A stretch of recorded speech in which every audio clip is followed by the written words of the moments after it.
გარეწარი და ნაძირავა. ნუ შევარდნაძე ორივეს იმსახურებს.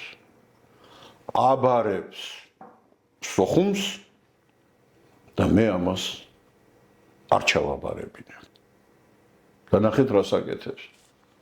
20-ში ჩამოვიდა იმავე დღეს ესტუმრა აფხაზეთში შტაბს, სადაც ხუნტის ჯალათები ისხდნენ, რომლებმაც სასიკვდილოდ გაიმეტეს ზვიადგამსახურდია და ათასობით ქართველი, აი ისინი სადაც ისხდნენ, იმ შტაბში მივიდა, ზოგი ფანჯრიდან გადახდა. აი ამ მოულოდნელობისგან. არ ელოდნენ მას.